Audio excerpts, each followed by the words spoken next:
Welcome back to the third of 3 series on how to finish what we start out to do.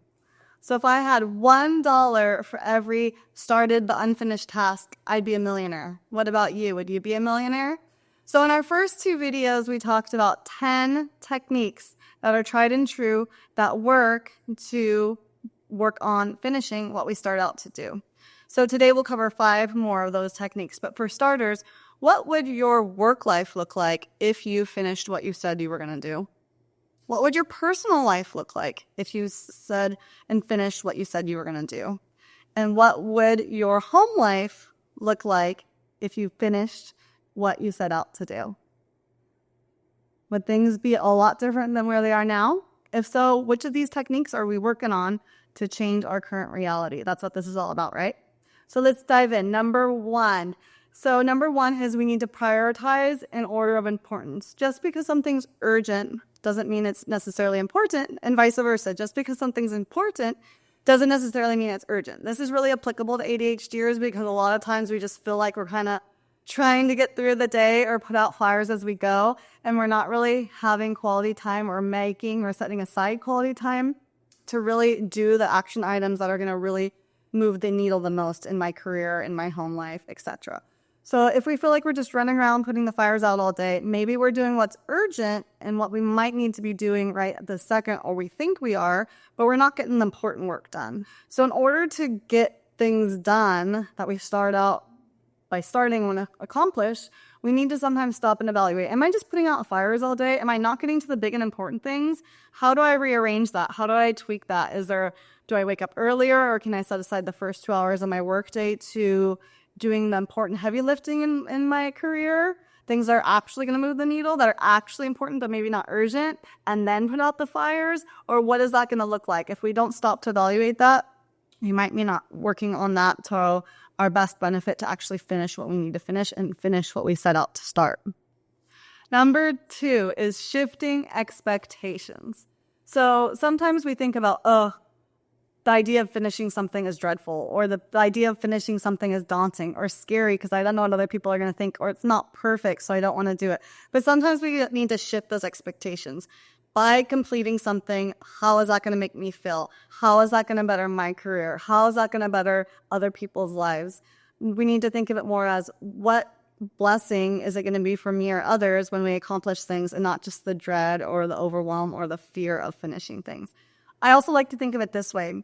Think of a task that you're having a barrier getting past to finish it, emotional barrier or whatever that might look like. And now think of the most complicated way of finishing that task. All the little extras, the above and beyonds, all the options I can do to evaluate it all. How big and intense and monstrous can I try to think of how I can finish this project? Then on the flip side, think of what is the easiest, most straightforward, most direct way of finishing this task that I can't get myself to finish. Can I get away with, or would it be good enough to do the most straightforward, direct, and then easiest way of finishing something? Maybe, sometimes. If so, great. If not, where is the balance between the two of the hardest, most extreme way of doing this, which is probably unnecessary and extreme and probably stressful to think about, or the most straightforward way? Sometimes changing our expectations and looking at things differently and from a different light and a perspective is all we need to cross that emotional barrier or that blockade to get done what we set out to do. Number 3 is pairing unpleasant activities with pleasant activities. So maybe there's something I have to do that's unpleasant to finish this task at hand. Well, maybe put it in front of your pleasant activity you're going to do. I know I'm going to go for a beach run at 5 p.m. and that's pleasant and enjoyable for me. So that means I'm going to do the unpleasant, heavy, hard work from 3 to 5, and then I have my fun beach run to look forward to at 5 p.m. Similarly, for ADHDers, sometimes waiting for the reward at the end isn't the best or most efficient or effective way to get things done. So sometimes we need to reward ourselves as we go. That could be like music, listening to music and rewarding ourselves during the unpleasant activity that we need to push through to finish and get done what we need to get done. It could be maybe exercising or just other things, lighting a candle, using lotion we like, just things that can be pleasant and little rewards throughout the unpleasant task to help us get through it so that we can finish what we need to get done. Let's try not to associate, though, food with rewards or little rewards throughout the event, because a lot of ADHDers, we already struggle with binge eating or overeating or just associating rewards with food, and we get into bad habits that way. So as long as it's a reward that doesn't revolve around food, that would be great, that you can incorporate into while you're doing the unpleasant activity. And just because it's unpleasant doesn't mean you can't do it in you don't have to do it in an unpleasant setting. So instead of getting everything done at your office desk, maybe you can do something on your comfy sofa, or sitting outside getting some sunlight and the breeze and the natural air. Maybe you can do it at a coffee shop or somewhere that's more intriguing, where you could do an unpleasant activity in a pleasant surrounding. Sometimes those little tricks and habits and tools and just little tweaks is all we need to cross that line and finish the task we set out to do. Number 4 is twofold. So maybe we can delegate part of what we need to get done or do to finish this task to someone else, or have someone help us with it. That's part 1.